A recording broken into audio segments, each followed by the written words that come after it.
Ang mga diskurso ni Kristo ng mga huling araw.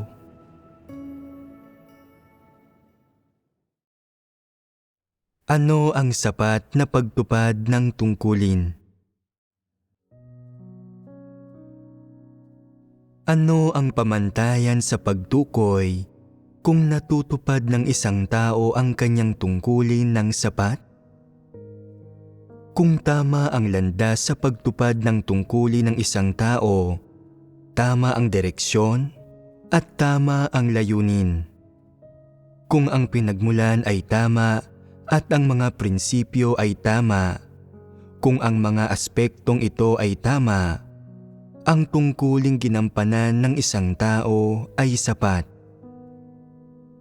Maraming tao ang nakakaunawa nito sa teorya, pero nalilito kapag aktwal nang may nangyayari sa kanila.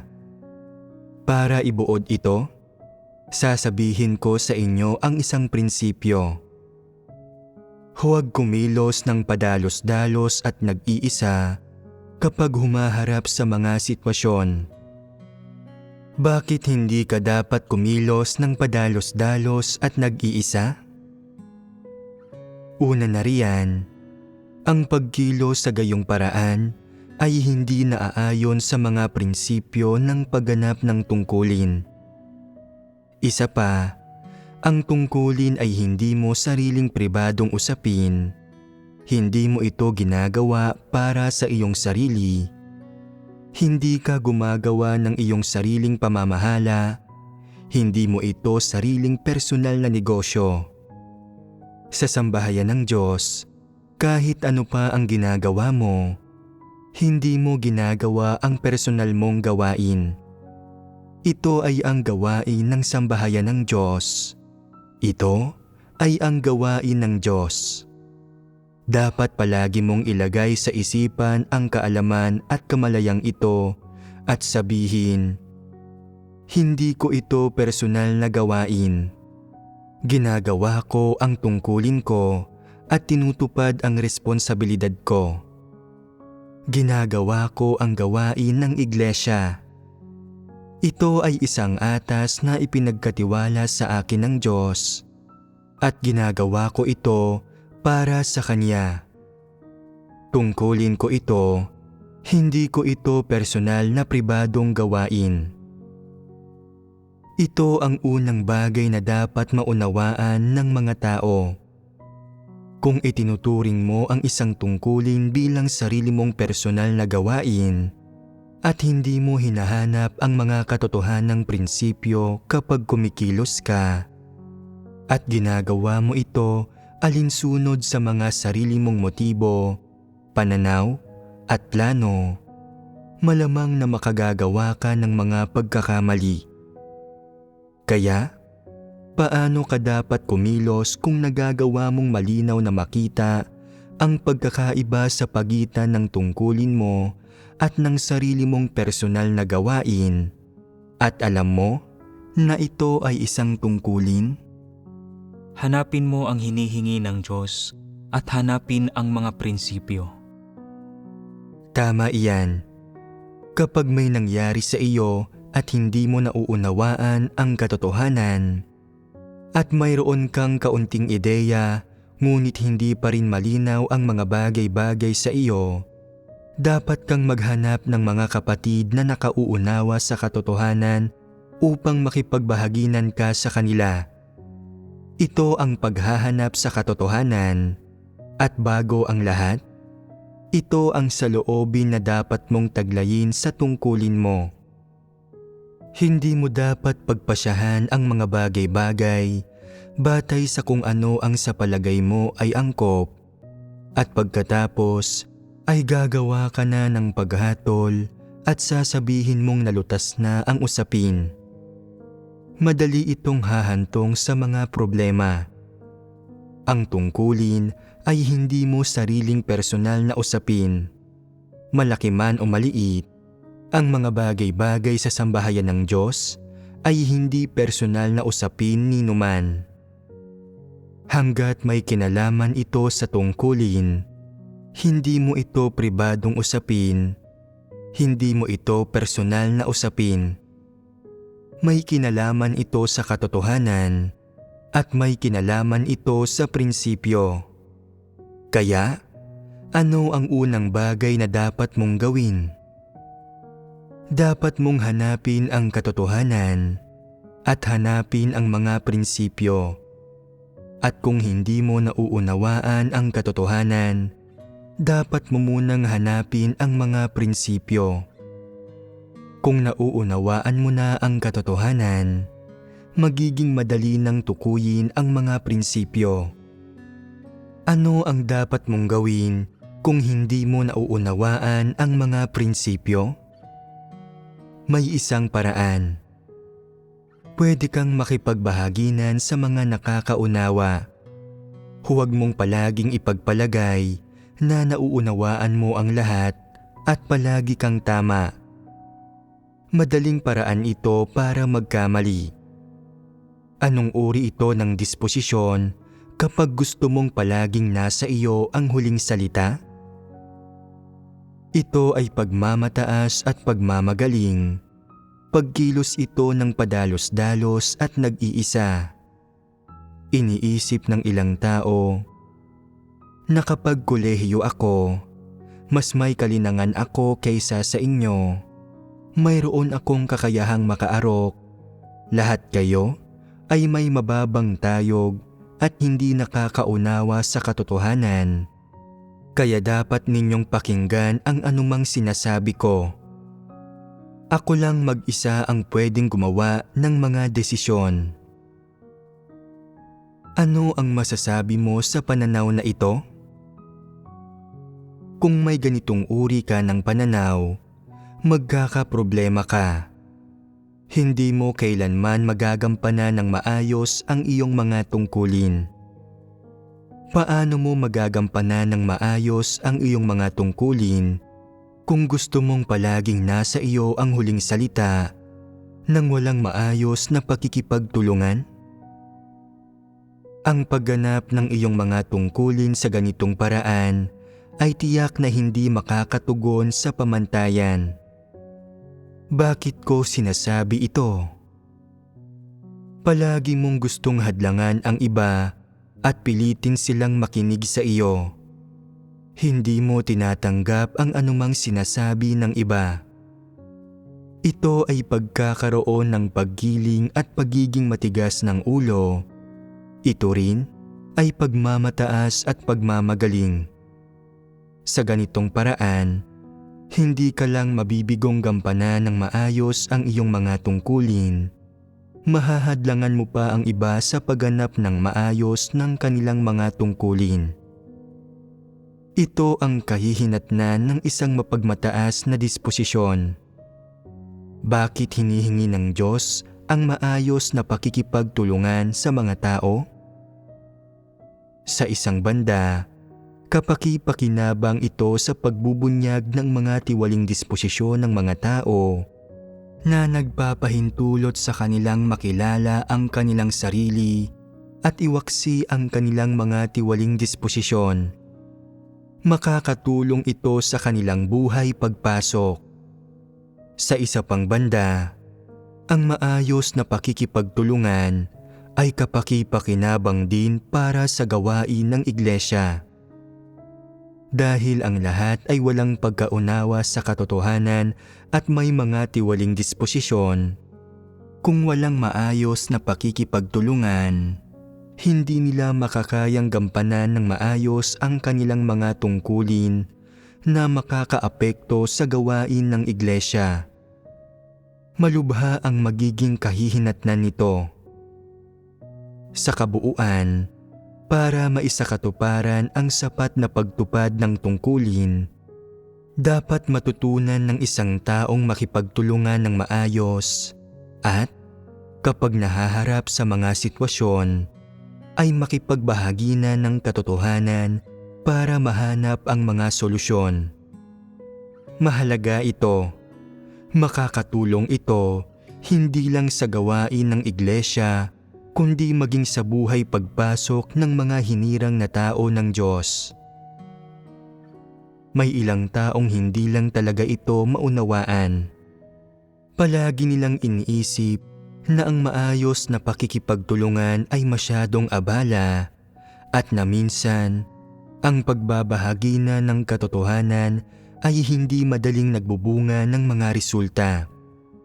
Pagkatapos ay nag-aalinlangan ang mga taong ito, nagsasabi, kailangan ba talagang maayos na makipagtulungan para maisakatuparan ang sapat na pagtupad ng tungkulin?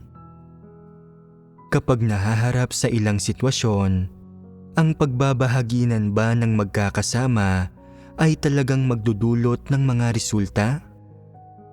Sa tingin ko ay pagraraos lang ang lahat ng ito. Walang katuturan ang pagsunod sa mga regulasyong ito. Tama ba ang pananaw na ito? Anong problema ang inilalantad nito? Problematiko ang kanilang saloobin sa pagtupad ng tungkulin. May ilang tao na may mapagmataas at nagmamagaling na disposisyon. Hindi nila gustong makipagbahagi na ng katotohanan at palaging gusto na nasa kanila ang huling salita. Kaya bang maayos na makipagtulungan sa iba ang isang taong labis na mapagmataas at mapagmagaling? Hinihingi ng Diyos sa mga tao na maayos na makipagtulungan sa pagtupad ng kanilang mga tungkulin para malutas ang kanilang mga tiwaling disposisyon, para matulungan silang matutunan ang pagpapasakop sa gawain ng Diyos sa pagganap nila ng kanilang mga tungkulin at iwaksi ang kanilang mga tiwaling disposisyon. Sa gayon ay maisa sa katuparan nila ang sapat na pagganap ng tungkulin. Tumatangging makipagtulungan sa iba at ginugustong kumilos ng padalos-dalos at nag-iisa, pinipilit ang lahat na makinig sa iyo. Ito ba ang saloobing dapat na mayroon ka sa iyong tungkulin? Ang iyong saloobin sa pagganap ng iyong tungkulin ay may kinalaman sa iyong buhay pagpasok. Walang pakialam ang Diyos sa kung ano ang nangyayari sa iyo sa bawat araw o kung gaano karaming trabaho ang ginagawa mo, kung gaano ka nagsisikap dito. Ang tinitingnan niya ay kung ano ang saloobin mo patungkol sa mga bagay na ito. At sa ano nauugnay ang saloobin kapag ginagawa mo ang mga bagay na ito at ang paraan kung paano mo ginagawa ang mga ito? May kaugnayan ito sa kung hinahangad mo ba ang katotohanan o hindi at gayon din sa iyong buhay pagpasok. Tinitingnan ng Diyos ang iyong buhay pagpasok at ang landas na tinatahak mo. Kung tumatahak ka sa landas ng paghahangad ng katotohanan at mayroon kang buhay pagpasok, magagawa mong makipagtulungan ng maayos sa iba kapag ginagampanan mo ang iyong mga tungkulin at madali mong magagampanan ang iyong mga tungkulin sa paraang nasasapat. Subalit kung lagi mong ipinagdiriinan na mayroon kang kapital habang ginagampanan mo ang iyong tungkulin, na nauunawaan mo ang linya ng gawain mo, na mayroon kang karanasan at may pagsasaalang-alang ka sa mga layunin ng Diyos at hinahanap ang katotohanan ng higit kaysa sa iba. At kung iniisip mo na dahil sa mga bagay na ito, kwalipikado ka ng magkaroon ng huling salita at hindi mo tinatalakay ang anumang bagay sa iba, at laging ikaw ang nasusunod sa sarili mo, at lumalahok ka sa sarili mong pamamahala, at laging gustong ikaw lang ang bida. Tinatahak mo ba ang landas ng buhay pagpasok? Hindi. Paghahangad ito ng katayuan, pagtahak ito sa landas ni Pablo. Hindi ito ang landas ng buhay pagpasok. Ang paraan kung paano pinatatahak ng Diyos sa mga tao ang landas ng buhay pagpasok at ang landas ng paghahangad sa katotohanan ay hindi kinapapalooban ng gayong mga asal o nagpapakita ng ganitong mga pagpapamalas. Ano ang pamantayan para sa sapat na pagtupad ng tungkulin? Paghahanap sa katotohanan sa lahat ng bagay, ang pagkakaroon ng kakayahang kumilos ng naaayon sa mga prinsipyo. Tama iyan. Upang matupad ng sapat ang iyong tungkulin, hindi mahalaga kung ilang taon ka nang naniniwala sa Diyos, kung gaano karaming tungkulin na ang nagampanan mo, o kung gaano man karaming ambag na ang naibigay mo sa sambahayan ng Diyos, lalo nang hindi mahalaga kung gaano na ang karanasan mo sa iyong tungkulin. Ang landas na tinatahak ng isang tao ang pangunahing bagay na tinitingnan ng Diyos. Sa madaling salita, tinitingnan niya ang saloobin ng isang tao tungo sa katotohanan at sa mga prinsipyo, direksyon, pinagmulan at ang simulan ng mga pagkilos ng isang tao. Nakatuon sa mga bagay na ito ang Diyos. Ang mga ito ang tumutukoy sa landas na iyong tinatahak. Kung, sa proseso ng pagganap ng iyong tungkulin, hindi man lang makikita sa iyo ang mga positibong bagay na ito at ang sarili mong mga kaisipan, mithiin at pakana, ang mga prinsipyo, daan, at batayan ng iyong pagkilos, ang pinagsimulan mo ay ang pagprotekta sa sarili mong mga interes at pag-alaga sa iyong reputasyon at katayuan.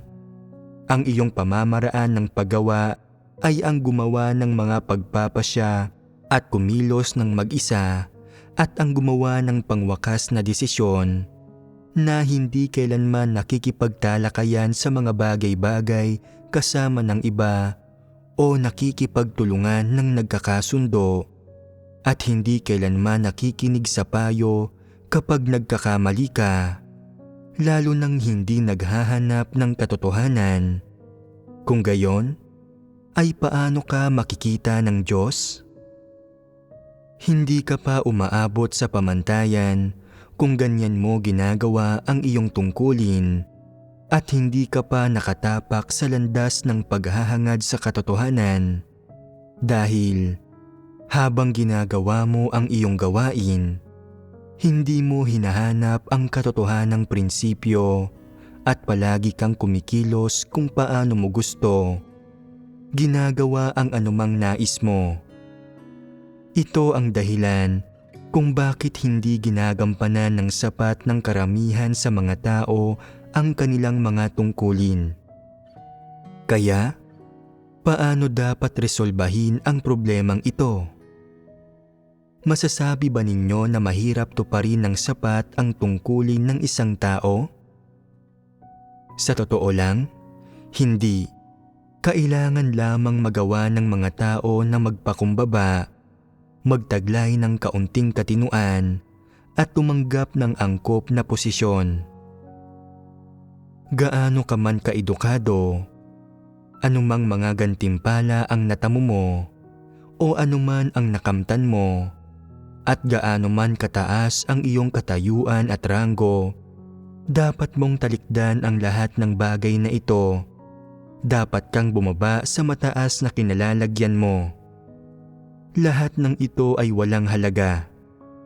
Sa sambahayan ng Diyos, gaano man kalaki ang mga karangalang ito, hindi maaaring maging mas mataas ang mga ito kaysa sa katotohanan, sapagkat ang mga paimbabaw na bagay na ito ay hindi ang katotohanan at hindi makakapalit sa lugar nito. Dapat maging malinaw sa iyo ang isyong ito. Kung sinasabi mong, napakatalino ko, napakatalas ng isip ko, mabilis akong kumilos, mabilis akong matuto, at napakagaling ng memorya ko, kaya karapat-dapat akong gumawa ng huling desisyon. Kung palagi mong gagamiting kapital ang mga bagay na ito at ituturing na mahalaga ang mga ito at positibo, problema ito. Kung puno ng mga bagay na ito ang puso mo, kung nag-ugat na ang mga ito sa puso mo, mahihirapan kang tanggapin ang katotohanan at nakakatakot isipin ang mga kahihinatnan niyan. Sa gayon, dapat mo munang iwanan at tanggihan ang mga bagay na iyon na minamahal mo, na tila maganda, na mahalaga sa iyo. Ang mga bagay na iyon ay hindi ang katotohanan. Bagkus, maaaring makahadlang ang mga ito sa pagpasok mo sa katotohanan. Ang pinakamahalaga ngayon ay kailangan mong hanapin ang katotohanan sa pagganap sa iyong tungkulin at magsagawa ayon sa katotohanan upang ang pagsasagawa mo ng iyong tungkulin ay maging katanggap-tanggap, sapagkat ang katanggap-tanggap na pagsasagawa ng tungkulin ay ang unang hakbang lamang patungo sa landas ng buhay pagpasok. Ano ang ibig sabihin dito ng unang hakbang? Ang ibig sabihin nito ay magsimula ng isang paglalakbay. Sa lahat ng bagay, may isang bagay na magagamit para masimulan ang paglalakbay. Isang bagay na pinakapangunahin, pinakamahalaga, at ang pagkakamit ng katanggap-tanggap na pagsasagawa ng tungkulin ay isang landas ng buhay pagpasok. Kung ang iyong pagsasagawa ng tungkulin ay tila naaangkop lamang sa kung paano iyon ginagawa, ngunit hindi nakaayon sa mga katotohanang prinsipyo, kung gayon, hindi mo maayos na ginagampanan ang iyong tungkulin. Kung gayon, paano ito dapat gawin ng isang tao? Kailangang sikaping matamo at hanapin ng isang tao ang mga katotohanang prinsipyo. Ang masangkapan ng mga katotohanang prinsipyo ang mahalaga. Kung pagagandahin mo lamang ang iyong pag-uugali at pipigilan mo ang init ng iyong ulo, ngunit hindi ka nasasangkapan ng mga katotohanang prinsipyo, walang silbi iyan. Maaaring mayroon kang isang kaloob o espesyalidad. Magandang bagay iyan. Ngunit magagamit mo lang ito ng wasto kung gagamitin mo ito sa pagsasagawa ng iyong tungkulin. Ang maayos na pagsasagawa ng iyong tungkulin ay hindi nangangailangan ng pagpapabuti ng iyong pagkatao o personalidad, ni nangangailangan na isantabi mo ang iyong kaloob o talento. Hindi iyan ang kailangan. Ang mahalaga ay nauunawaan mo ang katotohanan at natututo kang magpasakop sa Diyos. Hindi maiiwasan na magbubunyag ka ng tiwaling disposisyon habang ginagampanan mo ang iyong tungkulin. Ano ang dapat mong gawin sa gayong mga pagkakataon? Kailangan mong hanapin ang katotohanan para malutas ang problema at makakilos ka ayon sa mga katotohanang prinsipyo. Gawin mo ito at hindi magiging problema para sa iyo ang gampanan ng maayos ang iyong tungkulin. Saan mang mundo ang iyong kaloob o kadalubhasaan, o saan ka man pwedeng mayroong anumang bokasyonal na karunungan, ang paggamit sa mga bagay na ito sa pagganap ng iyong tungkulin ay ang pinaka-nararapat. Ito ang tanging paraan para magampanan mo ng maayos ang iyong tungkulin. Ang isang estratehiya ay umasa sa konsensya at katwiran para gampanan ang iyong tungkulin. Ang isa pa ay na dapat mong hanapin ang katotohanan para lutasin ang iyong tiwaling disposisyon. Nagkakamit ang isang tao ng buhay pagpasok sa pamamagitan ng pagganap ng kanyang tungkulin sa ganitong paraan at nakakaya niyang tuparin ang kanyang tungkulin ng sapat. Tulad ng makikita ngayon, ang sapat na pagtupad ng tungkulin ay hindi maihihiwalay mula sa paghahanap ng katotohanan at pagkilos ng naaayon sa mga katotohanang prinsipyo. Kung hindi kaya ng isang taong hanapin ang katotohanan para lutasin ang mga problema at abutin ang antas ng pagkilos ayon sa mga prinsipyo, hindi nila maisa sa katuparan ang sapat na pagtupad ng mga tungkulin. Ang definisyon ng sapat na pagtupad ng tungkulin ay tulad ng ipinaliwanag. Mataas ba ang mga hinihingi ng Diyos sa tao? Sa totoo lang, hindi mataas ang mga ito. Hinihingi niya lang sa iyo na magkaroon ng tamang saloobin, layunin at pananaw sa iyong mga pagkilos. Batay rito, makakamit mo ang gawain ng banal na espiritu at mapapalalim ang iyong kaalaman sa iyong sarili. Magagawa mong sumailalim sa mga pagsubok at pagpipino na nagbibigay sa iyo ng kakayahang pumasok sa mas malalalim na katotohanan at sumailalim sa mga pagbabago sa disposisyon. Bago ka sumailalim sa mga pagsubok at pagpipino, bibigyan ka ng Diyos batay sa iyong pagkaunawa ng katotohanan ng ilang paghatol at pagkastigo. Pero ano ang pundasyon para sa paghatol at pagkastigo, gayon din sa mga pagsubok at pagpipino? Ito ay kung naabot mo na ang antas ng pagtupad ng iyong tungkulin ng sapat. Sa madaling salita, kung nakamit mo na ang buhay pagpasok. Ang iyong buhay pagpasok ay hindi nakahiwalay sa iyong gawain at mga responsibilidad sa iglesia. Kung ginugugol mo ang iyong buong araw sa bahay sa pagbabasa ng mga salita ng Diyos, at sa walang katuturang pagsasalita ng tungkol sa pagganap ng iyong tungkulin at buhay pagpasok, hindi ito makatotohanan at wala itong saysay. Para itong pagpaplanong militar na hindi sumasabak sa digmaan. Buong araw kang nagsasalita ng tungkol sa sapat na pagtupad ng iyong tungkulin, tungkol sa pagtanggap ng atas ng Diyos, subalit wala kang anumang dedikasyon o paggugol at tiyak na walang pagdurusa o pagdanas ng mga paghihirap. Kahit na minsan ay naluluha ka sa pag-awit ng mga himno o pagbabasa ng mga salita ng Diyos, hindi ito magdudulot ng anumang epekto.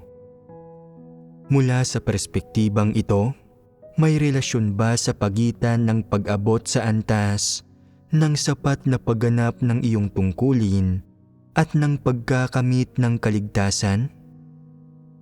O may kaugnayan ba ito sa pagtanggap ng paghatol at pagkastigo ng Diyos? Magkaugnay ang mga ito. Para matanggap ang paghatol at pagkastigo ng Diyos, dapat maisakatuparan ng isang tao ang sapat na pagganap ng kanyang mga tungkulin. Bakit nagtatakda ang Diyos ng gayong pamantayan? Hinihingi sa mga taong magsakatuparan ng sapat na pagganap ng kanilang mga tungkulin. Ito ay dahil ginagamit ng Diyos ang pagganap mo ng iyong tungkulin para sukatin ang antas ng iyong buhay pagpasok. Kung naisakatuparan mo na ang sapat na pagganap ng iyong mga tungkulin, ibig sabihin nito ay nakamit na ng iyong buhay pagpasok ang pamantayang nagkakwalipika sa iyong tumanggap ng hatol at pagkastigo, na ibig sabihin rin ay kwalipikado kang tumanggap ng pagpeperpekto ng Diyos sa iyo. Kaya, anong mga kondisyon ang inilatag ng Diyos sa tao para makamit ito? Ang pagganap mo ng iyong tungkulin ay dapat na makita bilang sapat sa paningin ng Diyos. Ibig sabihin, sa ibang salita, na may fundamental na landas at direksyon sa iyong buhay pagpasok na kinikilala at itinuturing na kwalipikado ng Diyos. Paano ito sinusubok ng Diyos? Pangunahin ay sa pamamagitan ng pagganap ng iyong tungkulin. Kapag natamo mo na ang pagpapatibay ng Diyos sa pamamagitan ng sapat na pagganap ng iyong mga tungkulin, nagsisimula agad ang susunod na hakbang. Sisimulan ng Diyos na isailalim ka sa paghahatol at pagkastigo. Anumang pagkakamali ang iyong ginagawa, didisiplinahin ka. Ito ay parang nagsimula na ang Diyos na masusi kang matyagan. Mabuting bagay ito. Ibig sabihin nito ay napatunayan ka na ng Diyos. Wala ka na sa panganib at ikaw ay ang tamang uri ng tao na tiyak na hindi gagawa ng sobrang kasamaan. Sa isang banda, poprotektahan ka ng Diyos. Sa isa pa, sa subhektibong pananalita, ang landas na iyong kinaroroonan, ang iyong mga layunin sa buhay at direksyon ay nakaugat sa tunay na daan.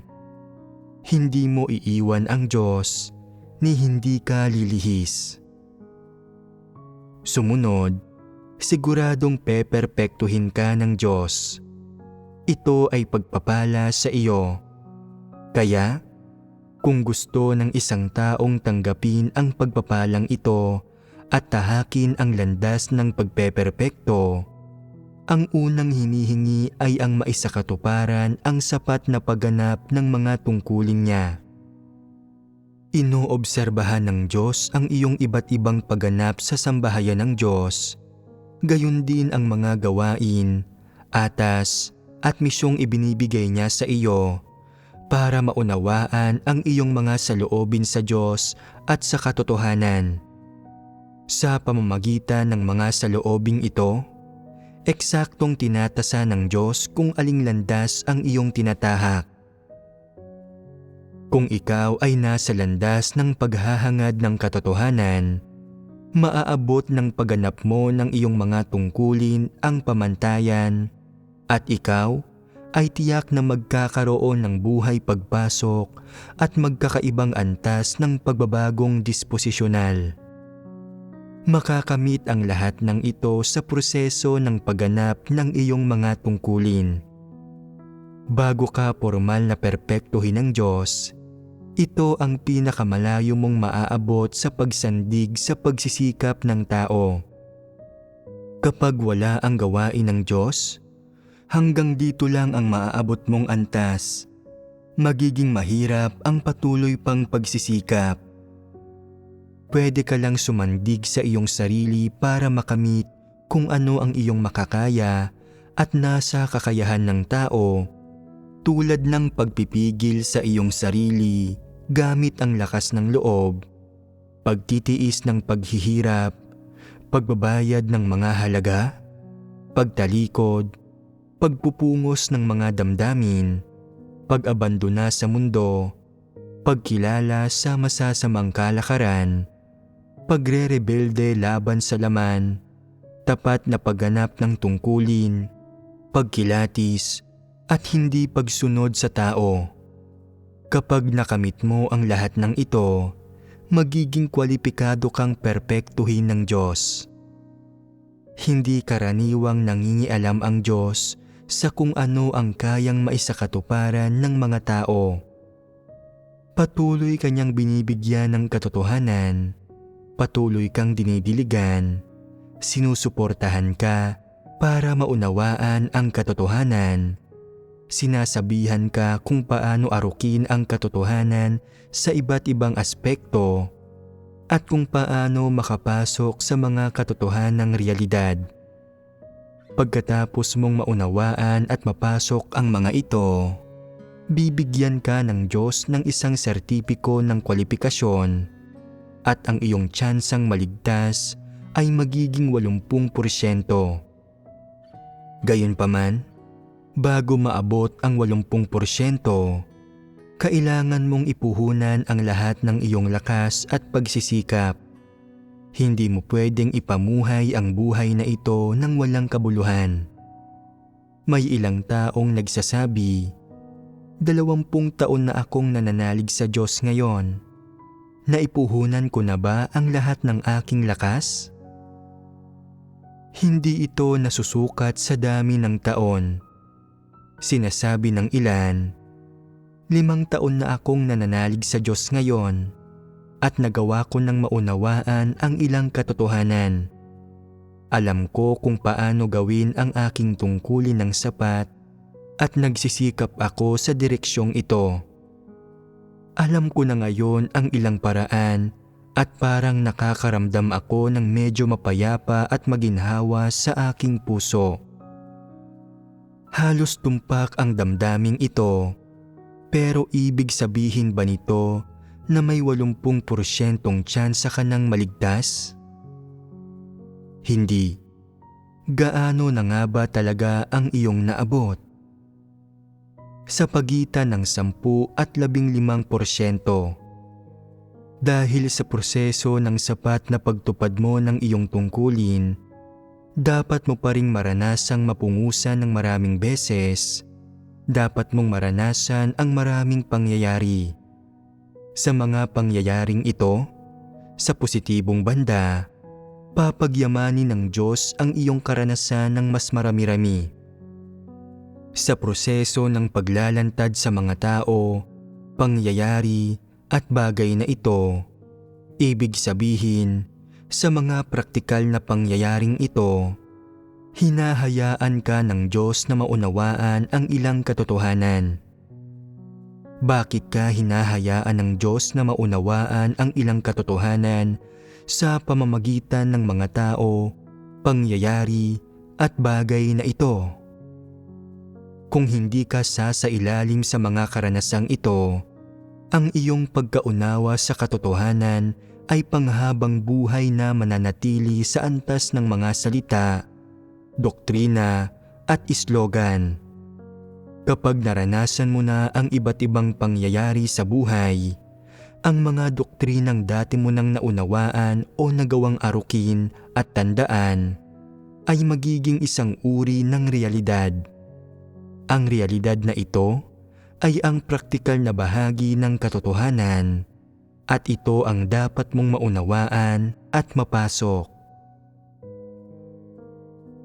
Ano ang posibilidad na ang isang tao ay maliligtas nang hindi pa niya naaabot ang pamantayan sa sapat na pagganap ng kanyang mga tungkulin?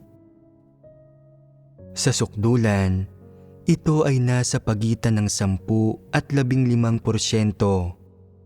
Dahil hindi niya nauunawaan ang katotohanan at tiyak na walang kakayahan para sa tunay na pagpapasakop. Kaya ba ng isang taong hindi nakakaunawa sa katotohanan na kumilos ayon sa mga prinsipyo? Kaya ba niyang tanggapin ang kanyang tungkulin ng seryoso at responsable? Siguradong hindi. Ang mga hindi nakakaunawa sa katotohanan ay siguradong kumikilos lahat ayon sa kanilang kalooban, gumagawa sa pabasta-bastang paraan, naghahalo ng maraming makasariling motibo, at kumikilos batay sa mga sarili nilang kagustuhan. Kahit kaya mong magsalita ng maraming doktrina at kayang bumigkas ng mga teorya at islogan, hindi ibig sabihin nito na mayroon kang katotohanang realidad, kaya ang mga tsansa mong maligtas ay hindi mataas.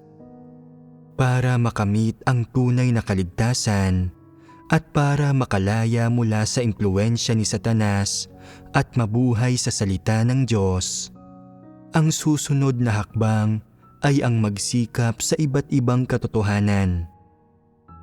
Ano ang layunin ng pagsisikap na ito? Ito ay para mas tumpak at matatag na makapasok sa katotohanang realidad. tanging kapag nakapasok ka sa katotohanan na matatahak mo ang tamang landas para sa iyong buhay.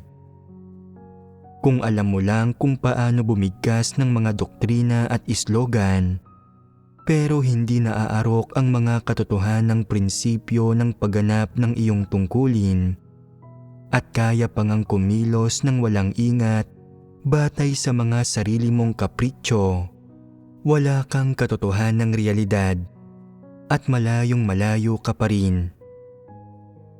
Pagkatapos maranasan ng sinuman ang maraming bagay sa pagganap ng kanyang mga tungkulin at mapagtantong hindi niya nauunawaan ang katotohanan, gayon din kung gaano kalaki ang kanyang pagkukulang, nagsisimula siyang magsikap para sa katotohanan. Unti-unti, nagbabago siya mula sa pagbigkas ng mga doktrina at islogan tungo sa pagkakaroon ng isang tunay na pagkaunawa, tungo sa tamang pagsasagawa ng katotohanan, at tungo sa tunay na pagpapasakop sa Diyos. Sa paraang ito, lumalaki ang kanyang pag-asang maligtas at tumataas ang tsansa. Saan batay ang pagtaas na ito? Batay ito sa antas ng kanyang pagkaunawa sa katotohanan. Hindi pinakamahalagang salik ang antas ng pagkaunawa ng isang tao sa katotohanan.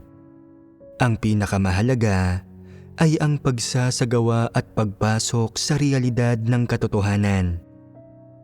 Tanging sa pagsasagawa ng katotohanan mo ito mauunawaan. Hindi mo kailanman mauunawaan ang katotohanan kung hindi mo ito isinasagawa. Ang bastang pagkaunawa ng mga salita at doktrina ay hindi katulad sa pagkaunawa ng katotohanan. Habang mas isinasagawa mo ang katotohanan, magkakaroon ka ng mas maraming realidad, mas nagbabago ka, at mas mabuti mong mauunawaan ang katotohanan. Kaya, ang iyong pag-asang maligtas ay tataas din. Sa proseso ng pagganap mo ng iyong mga tungkulin, sa positibong banda, kung kaya mong tratuhin ang iyong mga tungkulin ng tama, hindi kailanman tinatalikuran ang mga ito anumang pangyayari ang iyong hinaharap, at kahit pa nawalan ng pananalig ang iba at tumigil na gampanan ang kanilang mga tungkulin, patuloy mong pinaninindigan ang sa iyo at hindi kailanman tinatalikuran ang mga ito mula simula hanggang sa huli. Nananatiling matatag at tapat sa iyong mga tungkulin hanggang sa huli. Tunay mong tinatrato ang iyong mga tungkulin bilang mga tungkulin at nagpapakita ng kumpletong katapatan. Kung kaya mong tugunan ang pamantayang ito, talagang naabot mo na ang pamantayan sa sapat na pagganap ng iyong mga tungkulin. Ito ay sa positibong banda. Gayunpaman, bago maabot ang pamantayang ito, sa negatibong banda, dapat ay magagawa ng isang taong labanan ang iba't ibang tukso. Anong uri ito ng problema kapag hindi kaya ng isang taong labanan ang mga tukso sa proseso ng pagtupad ng kanyang tungkulin, kaya tinatalikuran niya ang kanyang tungkulin at tumatakas, ipinagkakanulo ang kanyang tungkulin? Katumbas iyon ng pagkakanulo sa Diyos.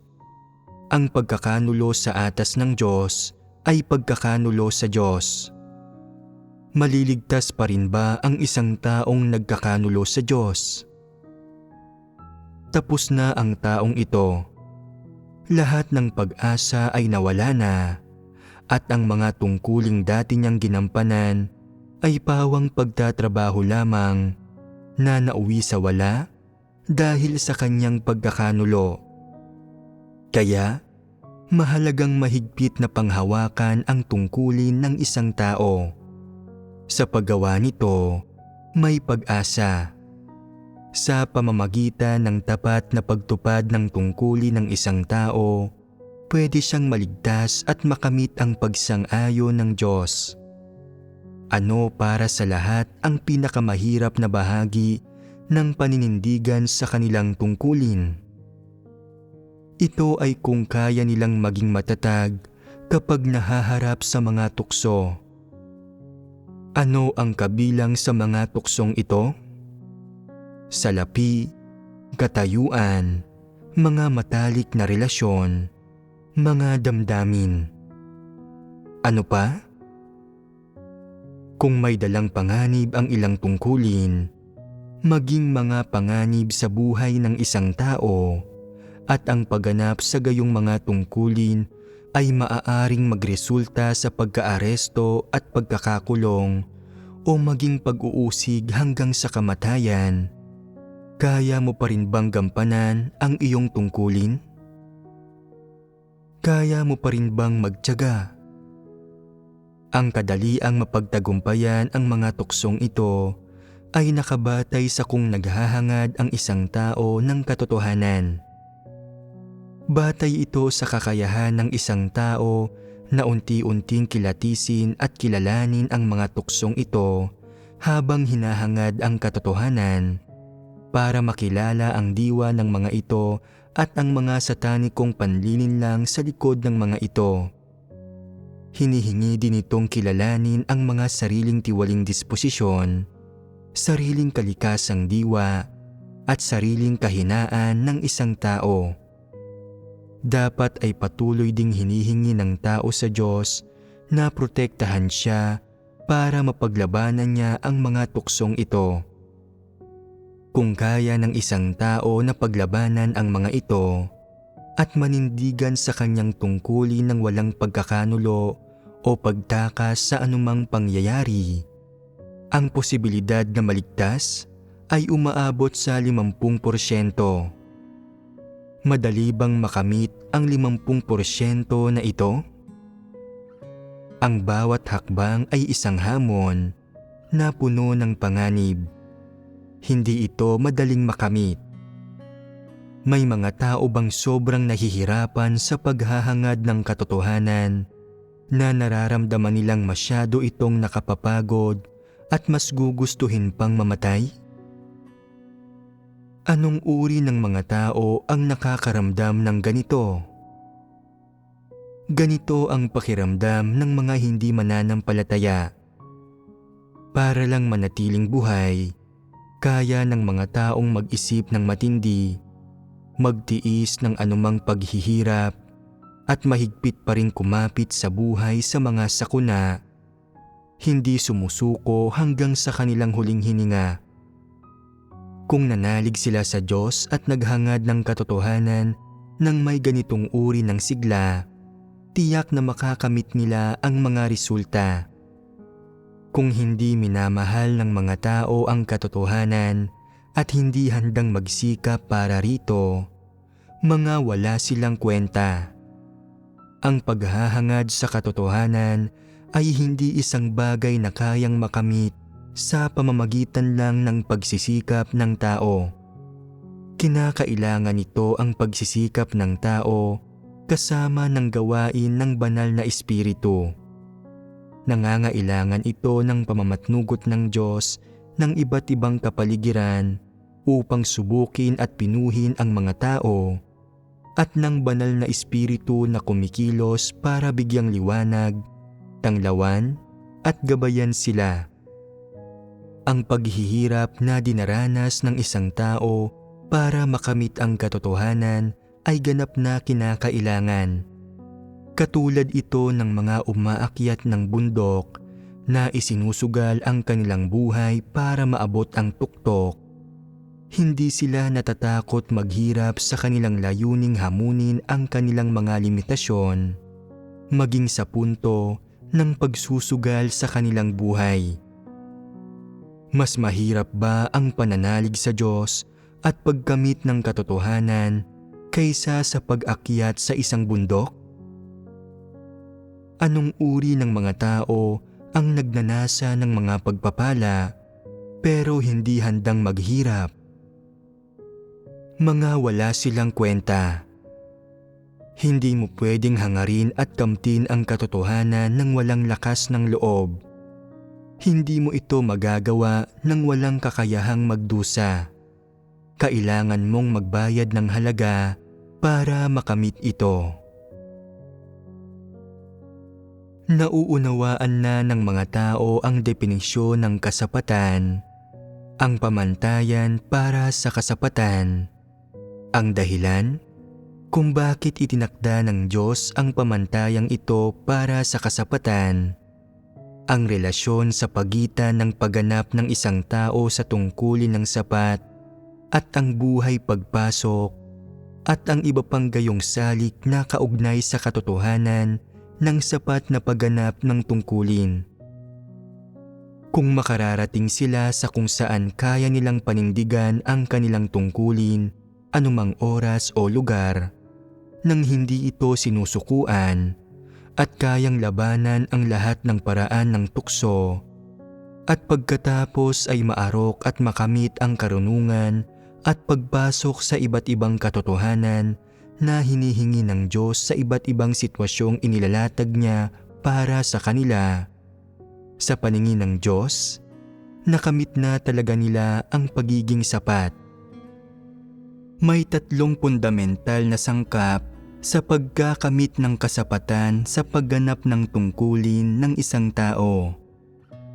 Una, ang pagkakaroon ng tamang saloobin sa kanilang tungkulin at ang hindi pagtalikod sa kanilang tungkulin anumang oras. Pangalawa, ang kakayahang labanan ang lahat ng uri ng tukso habang ginagampanan ang kanilang tungkulin at hindi nagkakamali.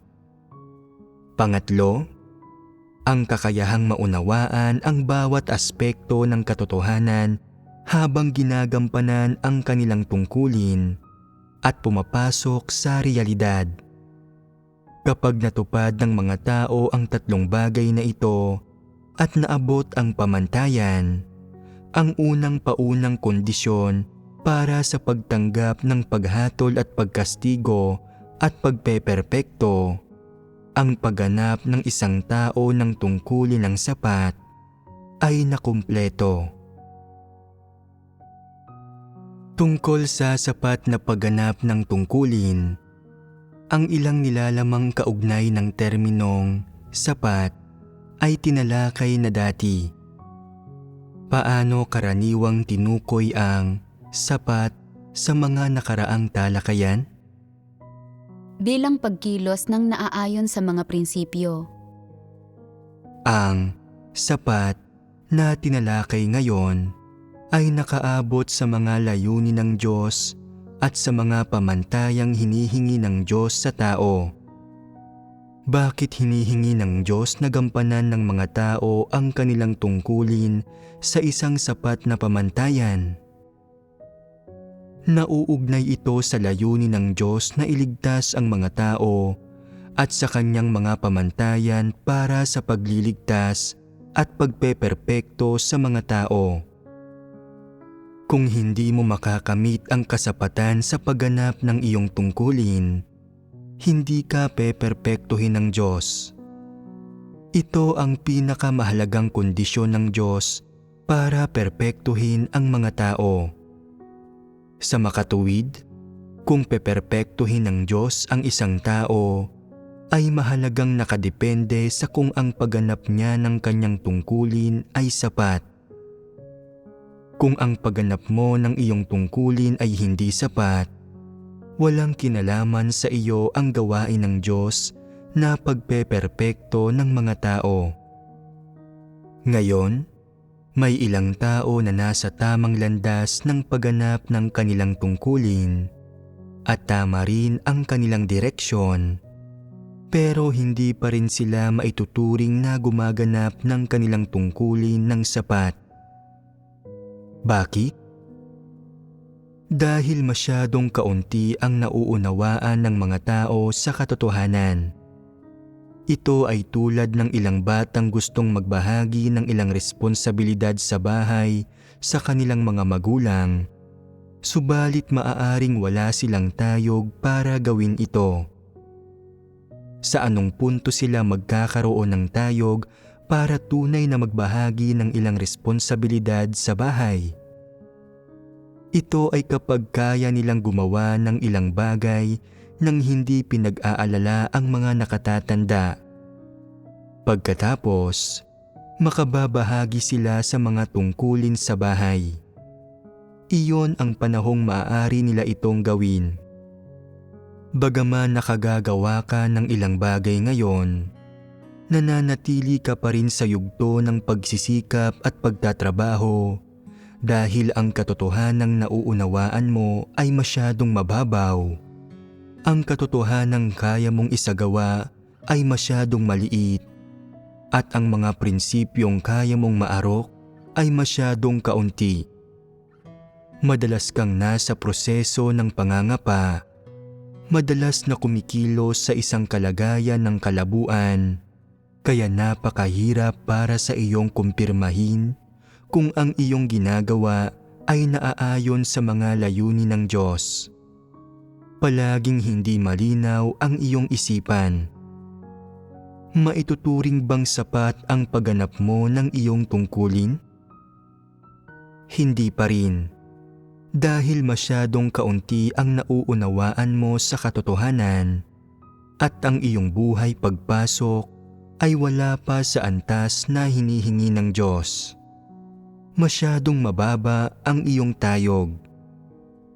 Ano ang ibig sabihin na masyadong mababa ang tayog ng isang tao? Sinasabi ng ilan na ito ay ang mababaw na pagkaunawa ng katotohanan. Pero hindi lang ito talaga basta tungkol sa mababaw na pagkaunawa sa katotohanan. Ito ay direkta ring nauugnay sa musmos na pagkatao o mahinang kakayahan ng isang tao at pagkakaroon ng masyadong maraming negatibong bagay. Halimbawa, kung natanggap mo ngayon ang isang tungkulin at hindi mo alam kung paano ito gawin, maaaring maramdaman mong wala kang silbi at na hindi mo isinasaalang-alang ang mga layunin ng Diyos. Humahantong ito para ikaw ay maging negatibo at mahina. Nararamdamang hindi mabuti ang mga pagsasaayos ng Diyos at na wala kang anumang kayang gawin at natiyak na matitiwalag ka. Pagkatapos ay hindi mo na gustong gampanan ang iyong tungkulin. Hindi ba't pagpapamalas ito ng mababang tayog? Bukod pa rito, marami na ngayong batang kapatid na hindi pa kasal. Kapag nakatagpo sila ng isang gwapong lalaki o magandang babae, maaari silang mabighani at ang ilang palitan nila ng sulyap ay maaaring makabuo ng mga damdamin.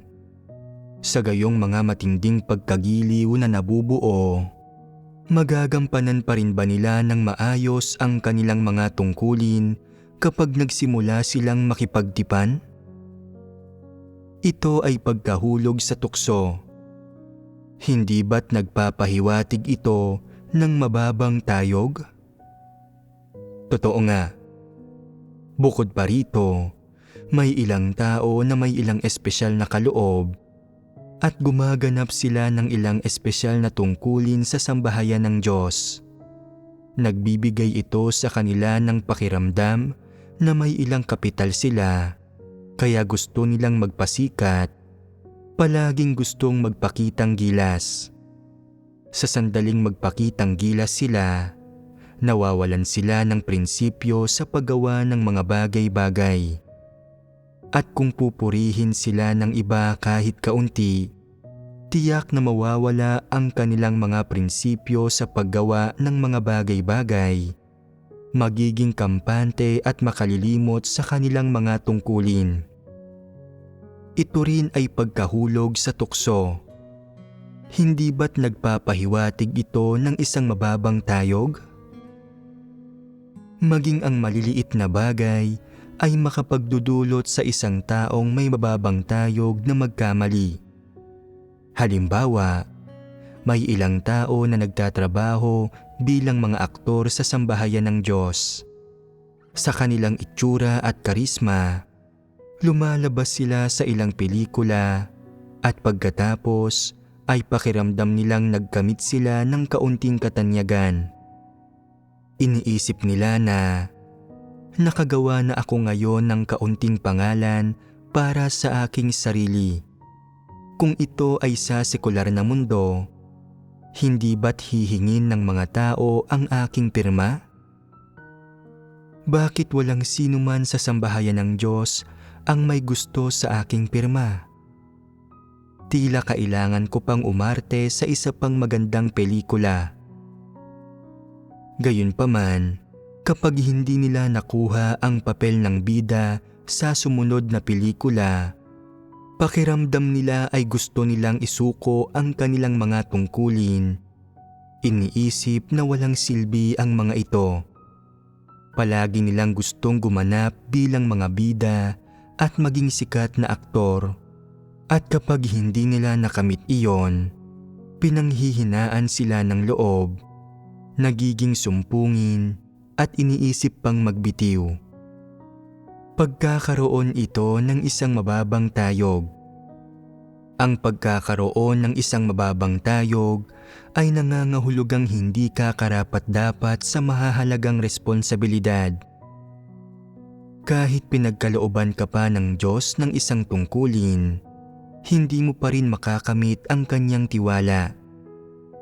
Sa isang maling pag-iisip o sa isang bagay na labag sa iyong kagustuhan, maaaring bitiwan mo ang iyong mga tungkulin at labanan ang Diyos. Hindi ba't nagpapahiwatig din ito ng isang mababang tayog? Ito ay isang napakababang tayog.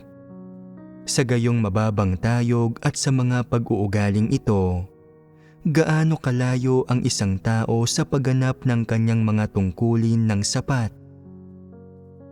Nasaan ang puwang? Ito ay nasa kung gaano minamahal ng isang tao ang katotohanan. May ilang tao rin na, sa proseso ng pagganap ng kanilang mga tungkulin, ay nalalamang nagkasakit ang kanilang pinakamalapit na kapamilya.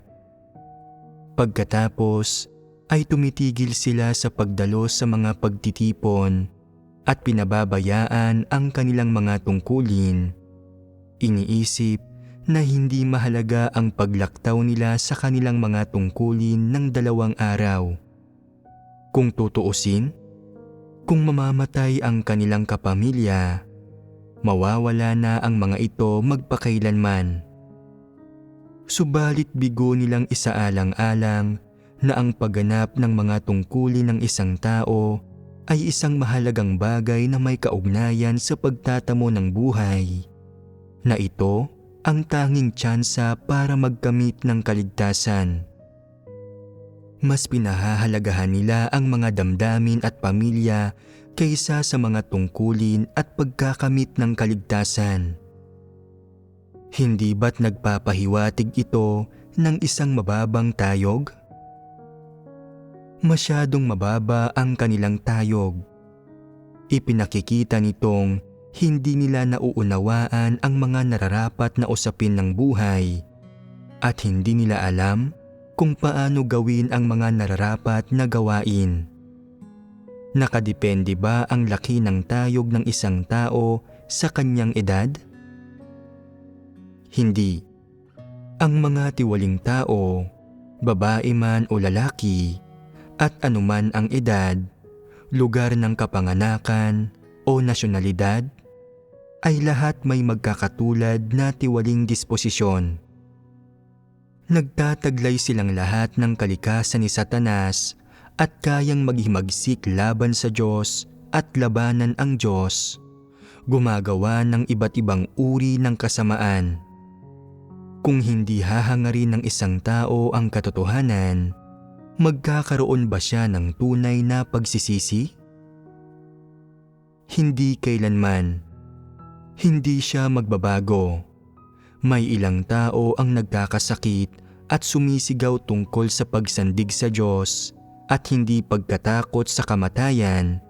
Subalit nararamdaman din nilang hindi sila dapat basta umupo lang at walang gawin. Iniisip nilang kung hindi nila gagampanan ang kanilang mga tungkulin, tiyak na mamamatay sila, kaya dali-dali nilang ginagampanan ang kanilang mga tungkulin. Tinitingnan nila kung aling tungkulin ang pinakamatrabaho at pinakamahalaga, kung alin ang pinahahalagahan ng Diyos at nagmamadaling magpalista para rito. Sa buong proseso ng pagganap ng kanilang tungkulin, patuloy nilang iniisip na, mapagagaling ba ang sakit na ito? Umaasa talaga akong oo. Inialay ko ang aking buhay. Hindi ba't dapat akong gumaling? Sa aktwalidad, terminal ang kanilang sakit. Gampanan man nila o hindi ang kanilang tungkulin, mamamatay sila. Bagaman nagampanan nila ang kanilang tungkulin ngayon, inoobserbahan ng Diyos ang puso ng tao. Sa gayon kababang tayog at gayong motibo, magagampanan ba nila ng maayos ang kanilang tungkulin? Siguradong hindi. Ang mga ganitong uri ng tao ay hindi naghahangad sa katotohanan at hindi mabuti ang kanilang pagkatao. Palagi silang may sarili nilang maliliit na pakana sa kanilang isipan. Sa oras na sumumpong ang sakit nila o sumama ng kaunti ang kanilang pakiramdam, nagsisimula silang mag-isip na, talaga bang pinagpala ako ng Diyos? Talaga bang inalagaan niya ako at pinrotektahan? Tila hindi niya ito ginawa, kaya hindi ko nagagampanan ang aking mga tungkulin. Sa sandaling hindi sila naging komportable ng kaunti, gusto na nilang sukuan ang kanilang mga tungkulin. May anumang tayog ba sila? Wala. Sa makatuwid, huwag mong isiping dahil lang kaya ng iba't ibang taong umupo rito at makinig sa mga sermon, o nakaya nilang talikuran ang kanilang mga pamilya at propesyon para gampanan ang kanilang mga tungkulin sa ilang posisyon sa sambahayan ng Diyos. Gumagawa ng trabahong nauugnay sa kanilang mga propesyonal na kakayahan o mga larangan ng kadalubhasaan na talagang nagagampanan nila ang kanilang mga tungkulin. Hindi rin ito nangangahulugang lahat ng gumaganap ng kanilang mga tungkulin ay ginagawa ito ng kusang loob, lalong hindi na ang lahat ng mga gumaganap ng kanilang mga tungkulin ay nagtataglay ng isang partikular na tayog. Sa panlabas, mukhang abala ang mga tao at tila kusang loob na ginagawa ang mga bagay-bagay at ginugugol ang kanilang sarili para sa Diyos batay sa tunay na pananalig sa Diyos. Sa katunayan, sa kaibuturan ng kanilang puso, madalas na mahina ang lahat. Madalas nilang iniisip na isuko ang kanilang mga tungkulin. Madalas na may mga sarili silang plano at lalo pang madalas na umaasa na matatapos agad ang gawain ng Diyos para mabilis nilang matanggap ang mga pagpapala. Iyon lang ang kanilang layunin. Ang nilalayo ng Diyos na lutasin ay ang mga kahinaan, paghihimagsik at maliit na tayog na ito ng mga tao. Gayon din ang mga mangmang na pag-iisip at pagkilos ng mga tao. Kapag nalutas na ang lahat ng mga isyong ito at hindi na mga problema, kapag wala nang lumilitaw na maaaring makaapekto sa iyong kakayahang gampanan ang iyong mga tungkulin, sapat na iyon at ang iyong tayog ay lumago. Ang landas na tatahakin sa wakas ng isang tao at ang lawig kung saan niya ito tatahakin ay hindi natutukoy sa kung gaano kalakas ang kanyang pagsigaw ng mga slogan o ang kanyang mga panandaliang emosyon o pagnanais. Sa halip, nakadepende ito sa kanyang paghahangad at sa antas ng kanyang pagmamahal sa katotohanan. Sa anong mga sitwasyon ninyo isusuko ang inyong tungkulin? Ito ba ay kapag nahaharap kayo sa kamatayan?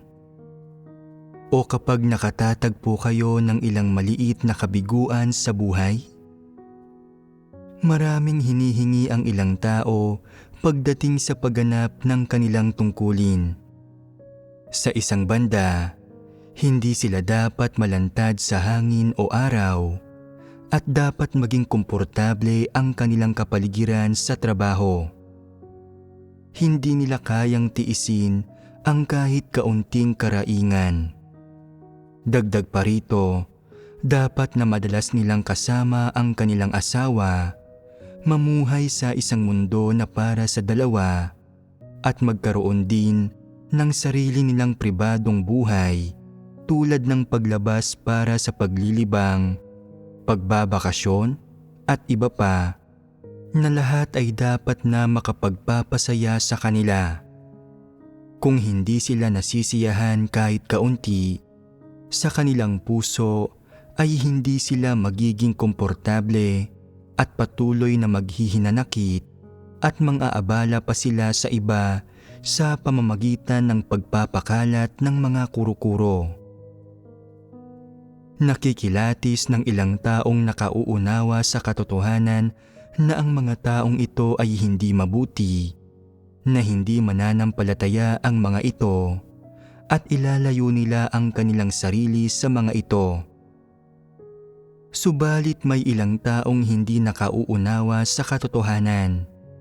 May mababa silang tayog at walang pagkilatis, at maaapektuhan sila ng mga panggugulo ng mga taong ito. Sabihin mo sa akin, dapat bang paalisin sa iglesia ang mga gayong tao na gumagawa ng masama? Ang ganitong uri ng tao na patuloy na nanggugulo at nanggagambala sa gawain ng iglesia ay dapat na paalisin para protektahan ang may mabababang tayog at mga mangmang. Sa anong mga pangyayari na maaari ninyong talikuran mismo ang inyong mga tungkulin at umalis ng walang abiso. Halimbawa, habang nagpapalaganap ng ebanghelyo, nakakita ka ng isang tao na napakaganda at nagsasalita ng may karisma, at habang mas tinitingnan mo siya, ay mas lumalaki ang iyong paghanga. Iniisip na, napakagandang hindi gampanan ang aking mga tungkulin at maghanap ng kaparehang tulad nito. Kapag ganito ka mag-isip, nasa panganib ka. Magiging madaling sumuko sa tukso. At kapag naisip mo ito ng sobra-sobra, nakahanda ka ng hangarin ang relasyong ito. Subalit kapag sa wakas ay nakuha mo na sila, mapagtatanto mong sila rin ay tiwaling tao at hindi talaga ganoon kabuti. Subalit sa oras na iyon, ay huli na para sa pagsisisi. Kapag nahulog ang isang tao sa tukso ng mga romantikong komplikasyon, hindi madaling makaalis. Hindi magiging madaling bumalik ng hindi gumugugol ng 1 o 2 taon o 3 hanggang 5 taon. Sa loob ng 3 hanggang 5 taong isinuko mo, gaano karaming katotohanan ang iyong nakaligtaan? Gaano kalaki ang magiging kawalan sa iyong buhay? Gaano kalaki ang magiging pagkaantala sa iyong buhay paglago? May ibang taong nakakakita sa iba na kumikita ng maraming pera sa sekular na mundo, nagsusuot ng mga mamahaling damit, kumakain at umiinom ng maayos, at napupukaw ang kanilang puso. Gusto rin nilang kumita ng pera. Ganyan lumilitaw ang tukso. Sino mang may pag-iisip na nagsisimulang maguluhan kapag nahaharap sila sa mga sitwasyon, iniisip na talikuran ang kanilang tungkulin, ay hindi makakayang labanan ang tukso.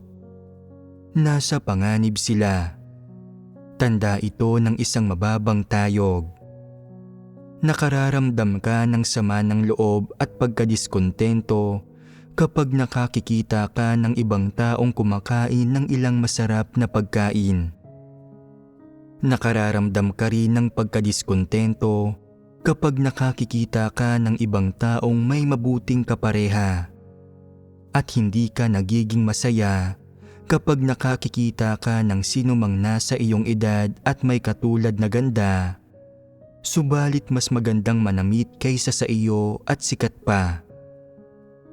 Nagsisimula kang mag-isip kung hindi mo tinalikuran ang iyong edukasyon at kung nakapagtapos ka at nakahanap ng isang propesyon, tiyak na mas magiging mabuti ang iyong buhay kaysa sa kanila.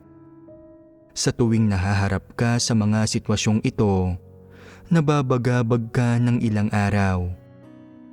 Ang mga tuksong ito ay isang uri ng pagpipigil, isang uri ng pangyayamot sa iyo na nagpapakitang mababa ang iyong tayog. Kapag nagpapalaganap kayo ng ebanghelyo at nakatagpo kayo ng isang angkop na miyembro ng kasalungat na kasarian, isang uri na matangkad, mayaman at gwapo, o isang babae na maputi ang balat, mayaman at maganda, maaaring hindi mo magagawang umiwas sa tukso. Ano ang ibig sabihin na maaaring hindi mo ito maiwasan? Nangangahulugan itong ang iyong tayog ay hindi pa umabot sa antas na maaari mong madaig ang iba't ibang tukso. Hindi mo maiiwasan ang mga ito, kaya naaangkin at naaakit palayo ang iyong puso.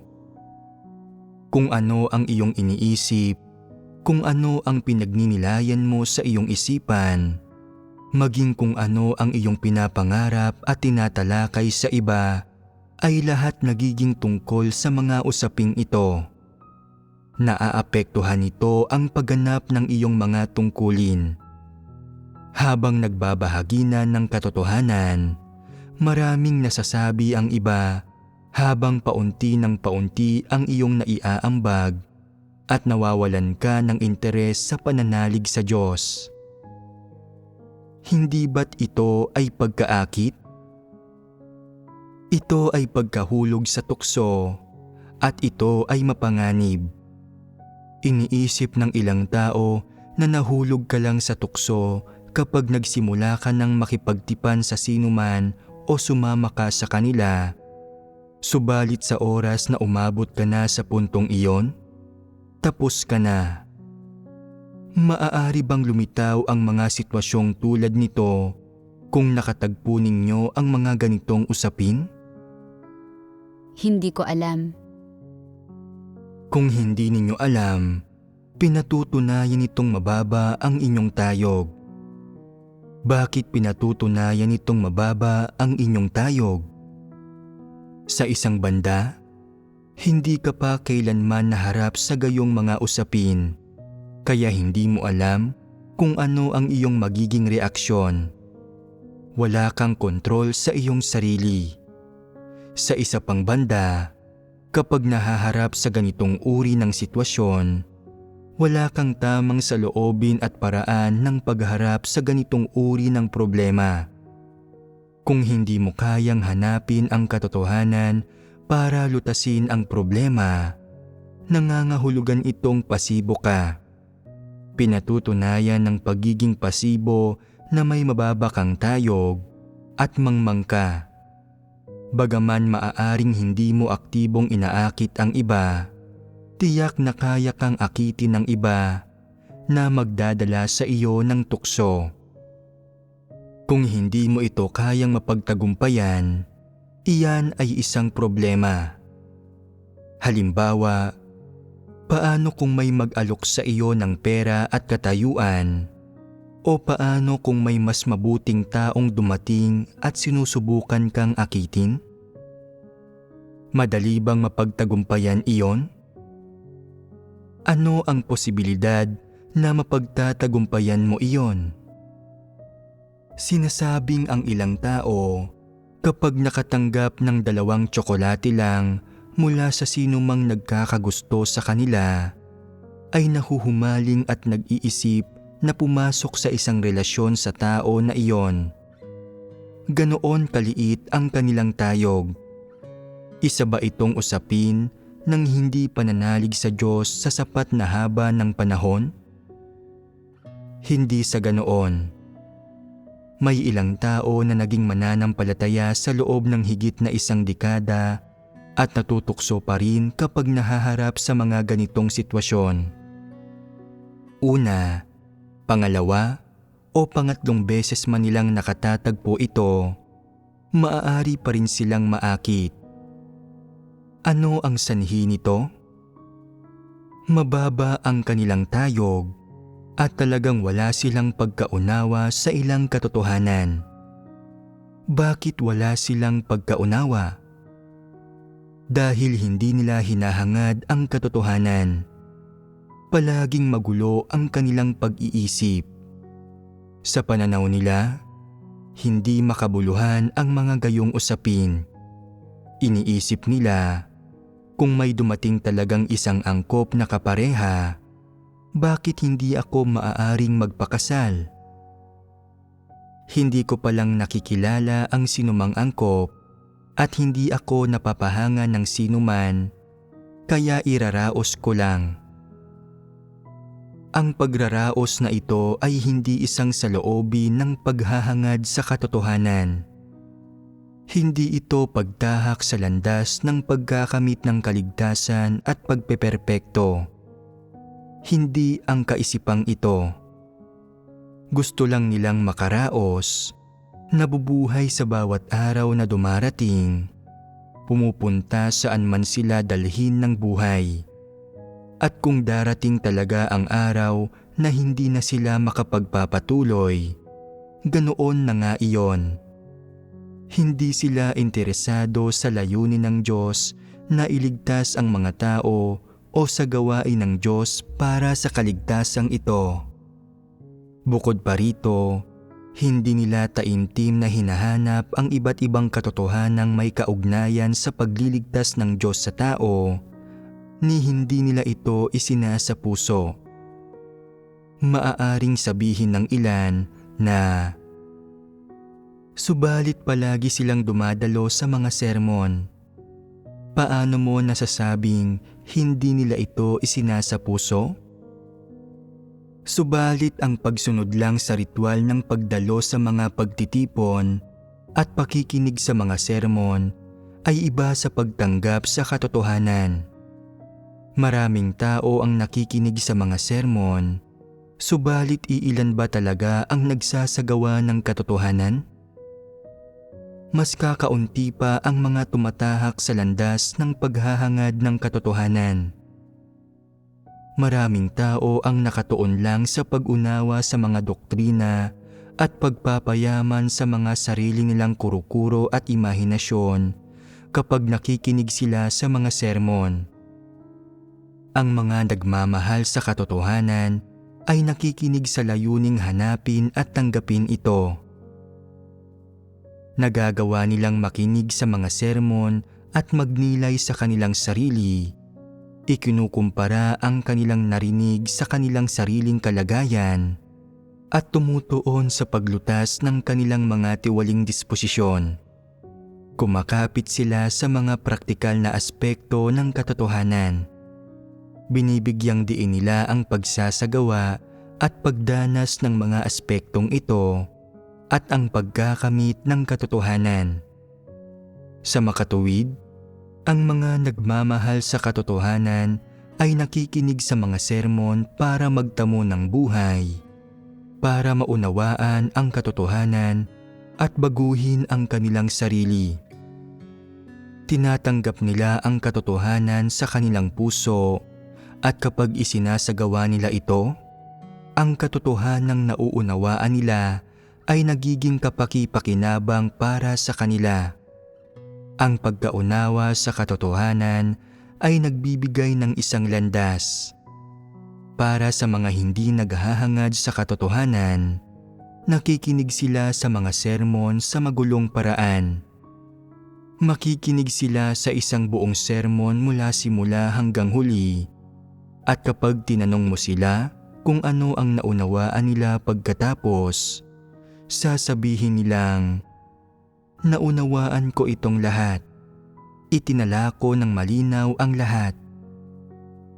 Subalit kung tatanungin mo sila kung paano ito nakatutulong sa kanila, malabo lang nilang sasabihing medyo nakatutulong ito. Nakatutulong ba talaga ito? Hindi. Dahil hindi nila nakuha ang mga katotohanan ng sermon. Bakit hindi nila ito nakuha? Dahil hindi nila ito tinanggap, paano nila ito makukuha? Sinasabi ng ilang tao na paanong hindi nila ito nakuha? Paanong hindi nila ito tinanggap? Nakinig silang mabuti at nagtala pa nga. May ilang taong nagtatala para lang sa formalidad, hindi dahil sa pananabik nila sa katotohanan. May ilang nagbabahagi na ng katotohanan na maaaring hindi ito tinatanggap. Depende ito sa kung ang kanilang puso ay tunay na nananabik para sa katotohanan. Ano kung gayon ang ibig sabihin ng tunay na tanggapin ang katotohanan? Nangangahulugan ito na pagkatapos basahin ang mga salita ng Diyos, kayang iayon ng isang tao ang mga ito sa sarili niyang kalagayan, sa sarili niyang pag-uugali at mga gawa, sa mga prinsipyo ng pananalig sa Diyos, sa mga atas at responsibilidad na ibinigay ng Diyos, at sa landas na kanyang tinatahak. Kaya niyang pagnilayan ang kanyang sarili kaugnay ng lahat ng mga bagay na ito, kilatisin ang mga ito ng mabuti, kamtin ang pagkaunawa sa katotohanan, at pagkatapos ay isagawa at pumasok dito. Tanging ito ang isang tao na tumatanggap ng katotohanan. Tanging ito ang isang tao na naghahangad sa katotohanan. Ngayon lang, tinalakay ang mga pagpapamalas ng mga tao na may mababang tayog. Sa dahan-dahang proseso ng pag-unawa sa katotohanan, unti-unting malulutas ng mga tao ang mga isyu ng kanilang mababang tayog tulad ng kahangalan, kamangmangan, karuwagan, at kahinaan. Ano ang tinutukoy ng kahinaan? Nangangahulugan ito na ang sangkap ng iyong pananalig sa Diyos ay partikular na maliit. Ang iyong pananalig sa Diyos ay napakaliit. Sa doktrina, naniniwala kang kayang gawin ng Diyos ang lahat at na siya ang may kataas-taasang kapangyarihan sa lahat ng bagay. Subalit kapag nahaharap sa aktwal na mga sitwasyon, hindi ka nangangahas na magtiwala sa Diyos. Hindi ka nangangahas na buong pusong ibigay ang lahat sa Kanya at hindi mo kayang magpasakop. Ito ay kahinaan. Ang kahangalan, kamangmangan, karuwagan, at paghihimagsik ng mga tao, ang mga negatibong bagay na ito ay malulutas lang ng paunti-unti o mapagbubuti sa magkakaibang antas sa pamamagitan ng paghahanap sa katotohanan sa pagganap ng tungkulin. Ano ang ibig sabihin ng pagpapabuti? Nangangahulugan itong ang mga negatibong bagay na ito ay unti-unting malulutas. Ang mga resulta ng iyong pagganap ng tungkulin ay bubuti ng bubuti At kapag nahaharap sa mga sitwasyon, mas kaya mong magtiis kaysa sa dati. Halimbawa, sa nakaraan, kapag nahaharap sa mga gayong sitwasyon, dala ng iyong mababang tayog, magiging mahina ka, magiging pasibo ka, at maaapektuhan nito maging ang iyong saloobin sa pagganap mo ng iyong mga tungkulin. Mag-aalboroto ka, isusuko ang mga tungkulin, magiging pabasta-basta at hindi magpapakita ng katapatan. Ngayon, kapag nahaharap sa gayong mga sitwasyon, ang antas ng iyong katapatan sa pagganap ng iyong tungkulin ay hindi nababawasan. Kung may mga paghihirap o kahinaan ka sa iyong puso, maaari mong hanapin ang katotohanan para malutas ang mga ito. Ibig sabihin, ang isyu ng buhay pagpasok ay hindi na makaaapekto sa pagganap mo ng iyong tungkulin. Ang iyong mga emosyon, kalagayan, at iyong kahinaan ay hindi na makaaapekto sa iyong itinalagang gawain, ni hindi na makaaapekto ang mga ito sa iyong mga responsibilidad, tungkulin, at obligasyon. Hindi ba't dagdag ito sa iyong kakayahang harapin ang mga usapin at kayanin ang mga panlabas na pangyayari? Paglago ito sa tayog. Ang ilang tao, kung hihinging gumanap sa papel ng bida, ay nagiging napakasaya at naglalakad pa na parang lumulutang sa hangin. Subalit kung hihinging gumanap bilang ekstra, nag-aatubili sila at nagiging sumpungin at naglalakad ng nakayuko ang kanilang ulo. May ilang tao na palaging gustong mamukod-tangi kapag nagpapalaganap ng ebanghelyo, subalit hindi kayang makipagbahaginan ng katotohanan. Hindi sila nagsasanay, pero gusto pa ring palaging tumatayo sa matataas na lugar at ipinakikita ang kanilang mga mukha. Tunay na pagpapasakop ba ito? Ito ba ang tamang saloobin sa pagganap ng tungkulin ng isang tao? Kapag mali ang kaisipan ng isang tao at mali ang kanyang kalagayan, dapat niyang hanapin ang katotohanan para sa kalutasan, at sa kalaunan ay magagawang hanapin at isagawa ang katotohanan anumang sitwasyon ang lumitaw. Ito ay pagkakaroon ng buhay karanasan. Kapag nakikilatis mo ang lahat ng uri ng usapin, nagkaroon ka na ng imunidad. Anuman ang iyong makatagpo o kailanman ito mangyari, hindi ito makaaapekto sa pagganap mo ng iyong tungkulin, ni hindi maaapektuhan ang pagganap mo ng anumang maliit na issue, anumang bahagyang emosyon, o mga pagbabago sa mga tao, pangyayari, bagay-bagay, at sitwasyon. Ang iyong kapasidad na mapagtagumpayan ang kasalanan at mapagtagumpayan ang iba't ibang pangyayari at emosyon ay magiging mas malakas. Ibig sabihin nito ay lumago ang iyong tayog. Paano lumalago ang tayog? Ito ang nakakamit na resulta kapag unti-unting pumapasok ang mga tao sa katotohanang realidad sa pamamagitan ng paghahanap sa katotohanan para lutasin ang mga problema. Matapos mong maunawaan ang ilang katotohanan at ang mga katotohanang ito ay naging iyong buhay, nagiging pundasyon ng iyong asal, nagiging pananaw mo sa pagmamatyag sa mga usapin, at nagiging iyong gabay na liwanag, ikaw ay matatag. Hindi ka madalas na manghihina. Halimbawa, magiging napakasaya mo kung gagawin kang leader noon. Kung papalitan ka, magiging negatibo ka sa loob ng 1 o 2 buwan. Ayaw gumawa ng anumang bagay na hinihingi sa iyong gawin. gagampanan ang anumang gawain ng may negatibong saloobin, kumikilos ng pabasta-basta, hanggang sa puntong tuluyan pang ang susuko.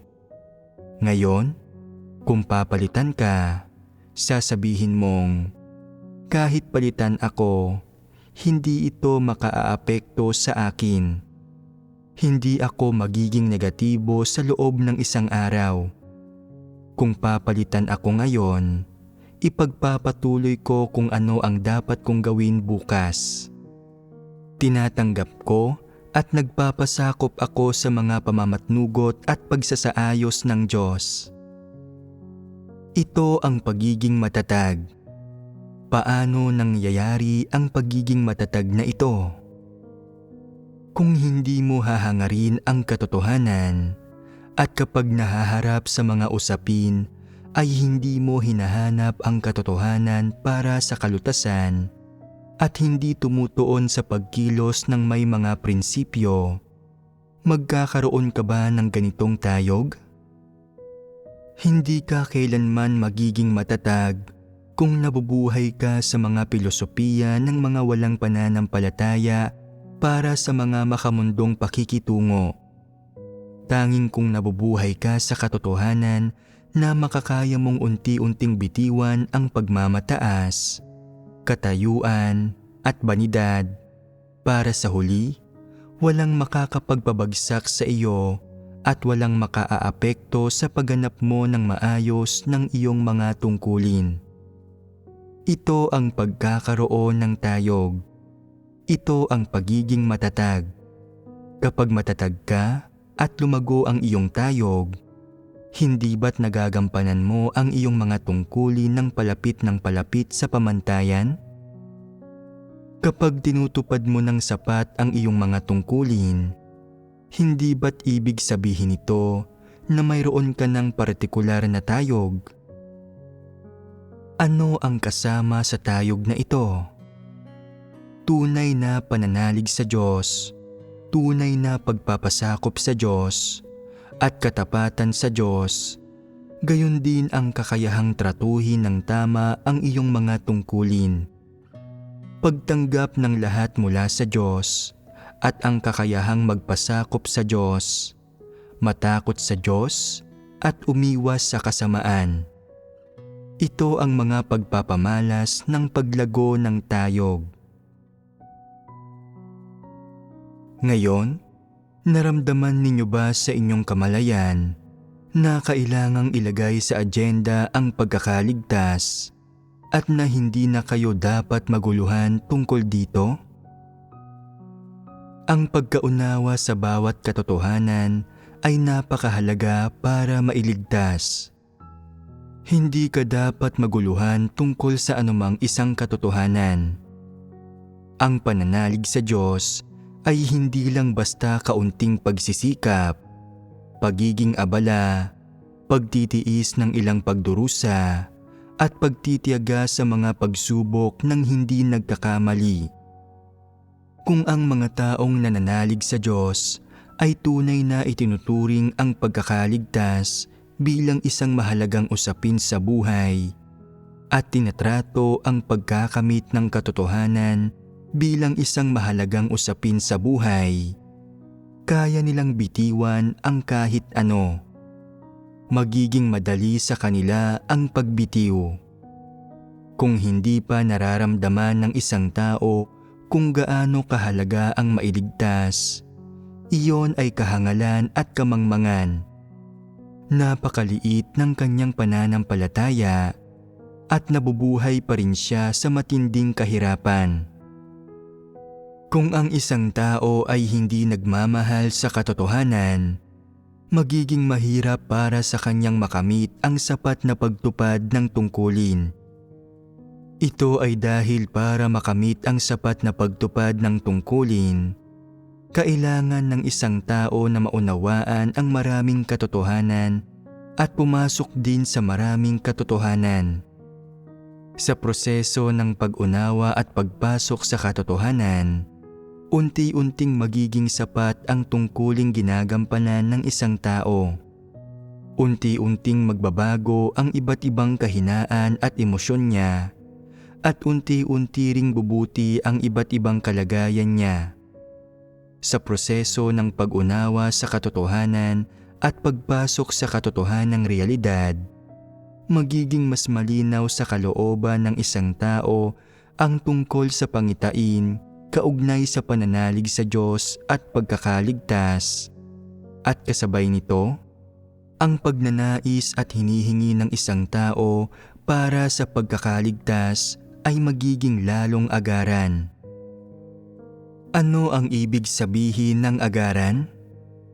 Ibig sabihin ay nararamdaman mong ang pagkakaligtas ay isang agarang bagay, isang napakahalagang usapin, at na kung hindi mo lulutasin ang iyong mga tiwaling disposisyon, maaari itong maging napakamapanganib at hindi mo magagawang makamit ang kaligtasan. Ito ang uri ng kaisipan na naghahatid ng pakiramdam ng pagiging agaran. Sa simula, wala kang konsepto ng pagkakaligtas o pagiging perpekto. Unti-unti, nauunawaan mong ang mga tao ay may mga tiwaling disposisyon at kailangan ang Diyos para iligtas sila. Natutuklasan mo na ang mga tao ay nabubuhay sa kasalanan, nakakulong sa isang tiwaling disposisyon na walang kalayaan, nabubuhay sa matinding pagdurusa, at sa malaot madali ay matatangay sila ng masasamang kalakaran ni Satanas. Napagtatanto mo na hindi kaya ng mga tao na tumayo ng matatag sa kanilang sarili.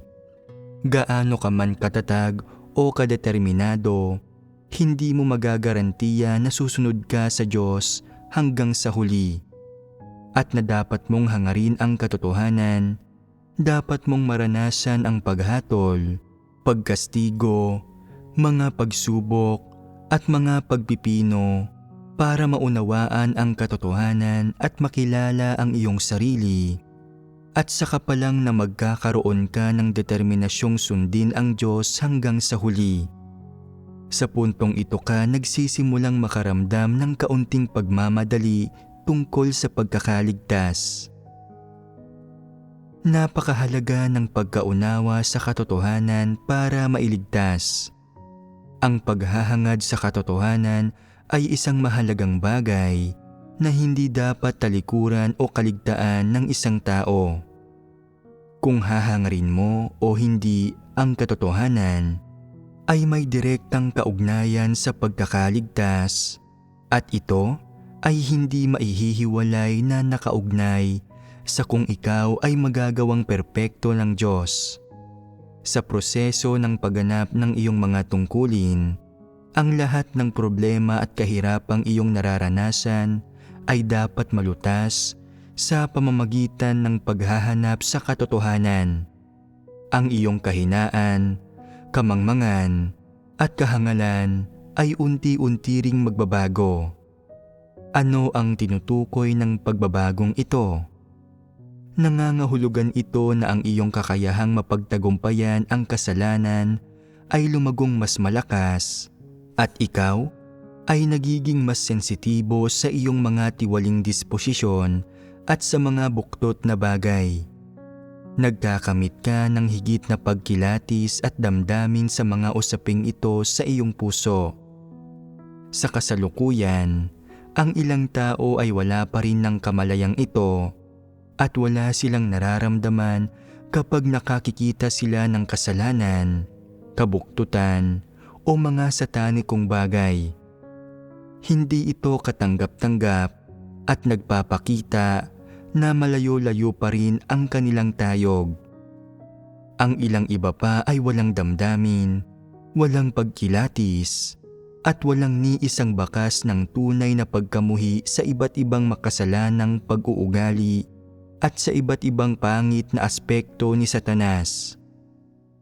Wala rin silang anumang kamalayan o pagkilatis o kahit anumang pagkamuhi para sa kanilang mga sariling pagkilos at katiwaliang inilalantad nila. Gayon din, ang mga tiwaling disposisyon at mga pangit na bagay sa kaibuturan ng kanilang puso. Ang mga tao na ito ay malayo pa rin sa pagkakaroon ng tayog. Gayunpaman, gaano man kalayo ang agwat, gaano man kahina ang isang tao, o gaano man kaliit ang kanyang tayog sa kasalukuyan, hindi ito problema. Dahil binigyan ng Diyos ang mga tao ng isang landas at direksyon para malutas ang mga isyong ito. Habang unti-unti mong naaabot ang pamantayan ng pagganap ng iyong mga tungkulin ng sapat, hinahangad mo rin ang pag-unawa sa katotohanan at pagpasok sa mga katotohanang realidad. Habang hinahangad mo ang pag-unawa sa katotohanan at pagpasok sa mga katotohanang realidad, lumalakas ang iyong kakayahang mapagtagumpayan ang kasalanan at ang iyong kapasidad na kilatisin ang mga buktot na bagay ay tumataas din. Sa gayon ay nalulutas ang iyong kahinaan at paghihimagsik sa iba't ibang lawak. Halimbawa, kapag mababa ang iyong tayog at nakatagpo ka ng isang sitwasyon, kahit na alam mong hindi ito mabuti, maaari ka pa ring mapigilan at maitali nito at makisali pa nga rito. Kapag nauunawaan mo ang katotohanan at kayang magsagawa ng ilang katotohanan, bukod sa pagkasuklam sa mga gayong usapin sa iyong puso, tatanggihan mo rin at aayawang gawin ang mga ito. Kasabay nito, tutulungan mo rin ang ibang makawala mula sa mga ito. Pag-unlad ito, paglago ito ng tayog. Ano ang mga palatandaan ng paglago ng tayog? Una sa lahat, ang isang tao ay may katapatan sa pagganap ng tungkulin na wala ng mga pabasta-bastang pag-uugali. Dagdag pa rito, ang pananampalataya ng isang tao sa Diyos ay nagiging mas tunay at mas praktikal at may tunay na pagpapasakop sa Diyos. Higit pa rito, makikilatis at mapagtatagumpayan ng isang tao ang mga tukso at panggugulo ni Satanas. Hindi na siya maililigaw o makokontrol ni Satanas at makakawala siya sa impluwensya ni Satanas. Sa pamamagitan nito, tunay na naabot ng isang tao ang pamantayan para sa pagkakaligtas. Pagkatapos ng pagbabahaginan ngayon, alam na ba ninyo kung paano sukatin kung ang mga tungkulin na inyong ginagampanan ay naaayon sa pamantayan? Kung alam ninyo, pinatutunayan itong kayo ay may kaunting pagkaunawa sa mga katotohanang ito at umunlad na. Kung hindi, ito ay nagpapatunay na hindi ninyo naunawaan kung ano ang tinalakay at nagkulang kayo. Kailangan ninyo ng kalinawan sa dalawang aspekto. Ang isa ay ang kakayahang suriin ang inyong sarili at ang isa pa ay ang malaman kung paano gagampanan ang inyong tungkulin para maabot ang pamantayan at malaman ang landas. Sa nakalipas, nakapokus kadalasan ang ating mga talakayan sa pagganap ng tungkulin na may kaunting pagbanggit sa pagganap nito ng sapat.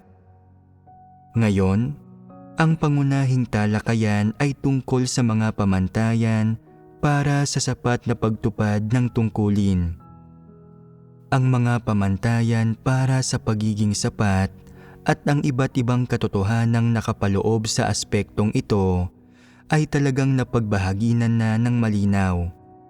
Bukod pa rito, kung anong mga issue ang dapat iwasan at kung anong mga prinsipyo ang dapat panindigan sa proseso ng pagganap ng mga tungkulin, gayon din ang mga pagkakamali na hindi dapat gawin. Napakahalaga ng lahat ng ito. Sa partikular, huwag magnakaw ng mga handog, huwag padalos-dalos na pumasok sa mga romantikong relasyon, at huwag salungatin ang mga pagsasaayos ng gawain. Kung gagawin mo ang mga pagkakamaling ito, ganap ka ng tapos. Wala nang pag-asang mailigtas. Kaya, huwag tahakin ang maling landas. Huwag tahakin ang landas ng isang masamang tao.